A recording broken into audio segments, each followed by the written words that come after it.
Nos fixamos, por exemplo, no que está pasando nas granxas galegas. Antes yo dicíamos, teñen unha cantidade tal de purín acumulada, nos contaba antes Bernardo, non, que cabe case nunha piscina olímpica, que non saben que facer con ela, non? Sí, toca agardar forzosamente mentres esas fosas de almacenamento de xurro pois chegan case ao seu límite. Falamos dun residuo máis que beneficioso para a nosa terra e non falamos de pouca cantidade. Por exemplo, dicíamolo, unha granxa de tamaño medio de 100 vacas pode producir o ano o equivalente ao que enchería unha piscina olímpica enteira de xurro, é dicir, uns 2.000-2.500 metros cúbicos cada ano.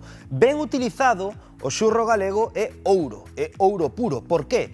Porque achega o 70-80% do nitróxeno que necesita un prado, reduce o uso de fertilizantes químicos e tamén mellora a fertilidade do propio solo. Pero o problema é cando se aplica no momento equivocado, coa sucesión de borrascas que levamos, con chuvias intensas, con solos máis que saturados, pois non se pode botar en moitas zonas porque escorregaría, infiltraríase e acabaría pois en ríos, en regatos ou en acuíferos. E sería unha fonte, por certo, de nitratos na auga co impacto ambiental e sanitario que iso implicaría.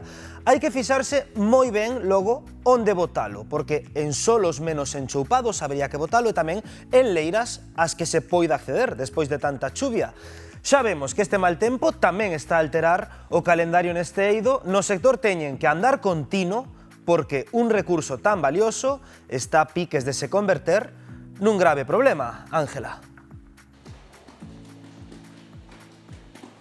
Pois si, nas gandarías tamén están a ter problemas por estes meses xa de choivas, porque, Roi, que vos está a pasar exactamente? Pois basicamente, que leva chovendo 2 meses, temos os podos de purín a tope.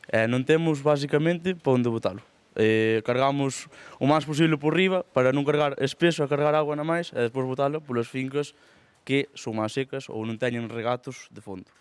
Claro, porque o vosso purín tedelo que botar en fincas, en beijas, pero hai algunhas nas que non podedes entrar e noutras nas que non podedes botar purín polos regatos. Non podemos entrar ahora mesmo en ninguna, nin en secas, nin en molladas, porque é imposible entrar. O que facemos é que con un tubiño botalo, esparcilo polas leiras adiante, nas que podemos.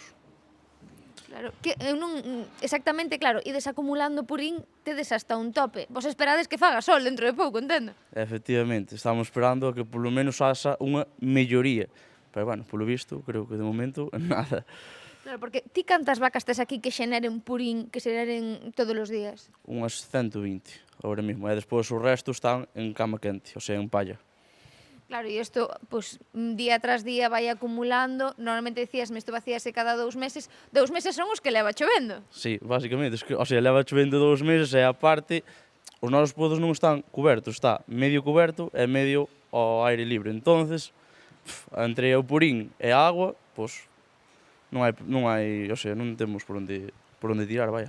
E ademais isto é un problema porque usades o purín para abonar as fincas e non estades podendo abonalas. Efectivamente, abonamos ao primeiro cando, pois, basicamente, non chovía moito. E bueno, agora, pois, gracias, é o que hai, non hai máis nada. Pois xa vedes, isto é o que hai, sen poder abonar as fincas e gardando cada vez máis purín nesta granxa, porque non teñen onde botalo.